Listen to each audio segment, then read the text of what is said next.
Você sabia que por trás do desenho fofo da Peppa existem histórias reais assustadoras?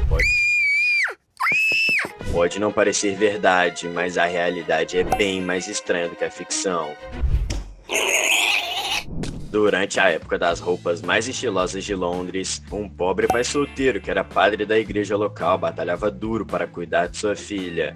Ele estava trabalhando na fazenda de um morador rico da região, que pedia por sua presença específica para cuidar de uma doença de sua esposa. E olha só isso, essa enfermidade era muito suspeita e parecia até mesmo que a mulher estava maluca. Muito assustador, não é? Por conta disso, nosso pai solteiro, chamado Gascoigne, passava muito tempo longe de casa, já que a fazenda não era muito perto da cidade, nessa época não existiam carros.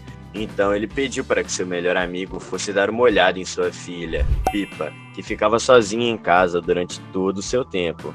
Eles conversavam pela janela, pois Pippa era muito obediente e não deixava ninguém entrar em casa.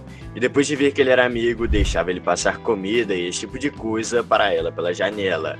Igual quando Peppa pegou comida no drive-thru, lembra? Almost! Certo dia, Gascoigne desabou para seu amigo que o problema havia sido resolvido e que o exorcismo da patroa tinha sido feito. E que ele tinha passado o espírito para um grande porco que eles tinham na fazenda, e que logo ele seria abatido. Mas esse é apenas o começo da história de origem que transformou Pippa Gascoigne em Peppa Pig. E já já vamos te contar o resto. Então, se você tem coragem, apague a luz e se cubra com uma coberta bem quentinha e prepare a pipoca para ver esse vídeo sinistro sobre a história real dos personagens de Peppa aqui no canal Planeta Teen. Antes de te contar o resto da história da Peppa, precisamos lembrar que existem outros personagens também, como o George. E cara, ele também tem uma história de origem bem trágica, mas isso aconteceu em outra época, que foi lá nos anos 80. A família do pequeno George, que tinha só 2 anos na época, estava passando por muitas dificuldades financeiras.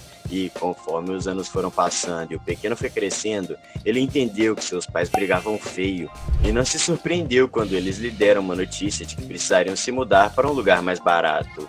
Mas a notícia triste vinha com algo legal. Eles iriam para uma fazenda, onde ele poderia ajudar a cuidar dos animais, que ele adorava, principalmente as galinhas e os porcos. George achou que seria uma solução para os problemas da família, mas assim como a pequena Pippa, ele se viu sozinho por muito tempo, já que seus pais precisavam ir para a cidade vender tudo que produziam antes de voltar para casa. E realmente, seus amigos se tornaram os porcos e os outros animais da fazenda. Conforme várias pessoas que viam o garoto passar muito tempo no celeiro diziam. E você não vai acreditar no que acontece depois. Mas, falando na Pippa, precisamos continuar a história dela, não acha? Durante uma das visitas do amigo do padre, ele estranhou ao bater na janela de casa de Pippa e não ter resposta. A Pippa geralmente abria as cortinas bem rápido e, ao investigar o local, percebeu pequenas pegadas de uma botinha de criança na lama. Isso deixou ele um pouco assustado, pois o pai da garota havia avisado que demoraria um pouco mais para voltar para casa, pois o porco que passara um espírito malvado havia escapado do chiqueiro e ninguém conseguia encontrá-lo. E ao seguir as pegadas de Pippa, que iam em direção à fazenda, o amigo do padre arregalou os olhos quando viu que algo mudou a sua vida para sempre. Você consegue adivinhar o que ele viu? Então conta pra gente com a hashtag medo nos comentários. Todo mundo sabe que a Madame Gazela do desenho da Peppa é uma vampira, mas o que ninguém sabe é que a história de origem da querida professora da Peppa tem um pé de verdade que extrapola a união do real e do imaginário. Seu nome na verdade era Grazina Petescru, e assim como a Madame Gazela, ela era da Romênia. Ela era uma professora também, mas as crianças não gostavam muito dela, pois ela era muito braba e tinha uma aparência e uns costumes meio estranhos. Ela tinha o rosto extremamente pálido e era muito magra. Não deixava ninguém abrir as cortinas durante o dia, pois dizia que a luz machucava seus olhos. Seus dentes eram cinzentos e suas gengivas muito vermelhas, e por algum motivo ela simplesmente odiava o cheiro de alho. Isso tudo pode parecer a descrição de um vampiro, mas existe uma condição médica para isso chamada porfíria, que é uma doença que deixa seu sangue todo zoado e que foi a maior inspiração para a criação do mito dos vampiros. Aposto que disso você não sabia, né? Mas, voltando a falar da história da pipa, o amigo do padre viu que algo mudou sua vida para sempre. No caminho da fazenda, decidiu cortar um caminho por um túnel abandonado. E lá ele se deparou com algo implacável: o porco possuído. O coitado do amigo do padre entendeu rapidamente o que aconteceu ao enxergar aqueles olhos vermelhos na escuridão, pois toda a cara do bicho estava vermelha. Haviam fiapos das roupas da pipa por todo canto e aos seus pés estava o lacinho vermelho que a menina gostava de usar no cabelo.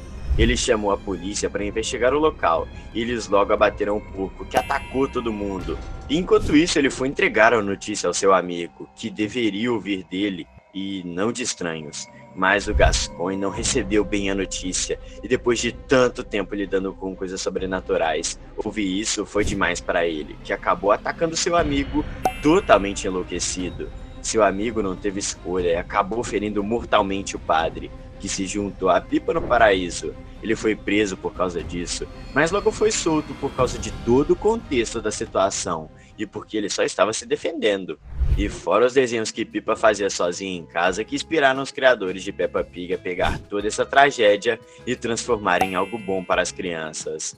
Mas aí você se pergunta, mas e o George? Vem que eu te conto também. Certa noite, após um mês inteiro muito difícil, George simplesmente parou de se comunicar com seus pais, pois tudo que eles faziam era gritar entre eles e tentar colocar o menino contra o outro. Seu pai dizia que era culpa de sua mãe, e ela dizia o mesmo do pai, e isso só deixava o pequeno ainda mais confuso, a ponto de que ele realmente começou a pensar que seus únicos amigos eram os animais. Na traumática noite, George escapou de madrugada e foi até o celeiro para dormir com seus amigos. Os animais estavam acostumados com ele indo e vindo, e por isso não estranharam sua presença ali naquele horário. Mas os animais começaram a se agitar quando os pais do George chegaram perto, já com treta no sangue. E quando a porta se abriu e a gritaria começou com o menino, parece que todos os porcos, cavalos e vacas que estavam ali começaram a tentar fugir. E o pior, eles conseguiram. Todos os animais saíram ao mesmo tempo pela única saída. E o resultado disso só ficou claro depois. George havia sido esmagado pela debandada, e os pais dele tiveram que viver com essa culpa. Temos mais uma história trágica para te contar, mas antes, aproveita para assinar o canal e lembrar que tudo isso gerou seu desenho favorito, que dá uma luz bem mais legal para essas histórias, não acha? Evelina Pigotti nasceu em 1972, a segunda filha de uma família que vivia em uma pequena vila próxima dos Canterbury. O pai trabalhava em uma fábrica de brinquedos educativos e a mãe era enfermeira. Evelina nasceu prematura e desde muito novinha tinha um problema respiratório que a deixava frágil, mas era uma criança alegre, falante e curiosa. Durante os meses que ficou isolada em casa, a mãe começou a lhe contar histórias para distraí-la. As preferidas de Celina eram sobre uma família de porquinhos que viviam em uma colina ensolarada e que faziam piqueniques nos dias bons. Ela chamava a porquinha menor dessas histórias de Eve, dizendo que era ela mesma. Uma porquinha pequena que adora brincar, mas que se cansa rápido. Evelina foi de Vasco aos 5 anos numa noite fria de janeiro. Depois de sua partida, o pai continuou desenhando a família de porquinhos que ela tanto amava. E anos depois, um de seus esboços acabou sendo exibido numa feira de brinquedos infantis. Um produtor de animação viu o desenho e dali surgiu a inspiração para uma porquinha pequena, risonha e doce chamada Eve Pig, que estreou no desenho da Peppa recentemente como forma de homenagem a essa história triste. Qual dessas histórias te deixou mais chocado? Conta aí pra gente nos comentários.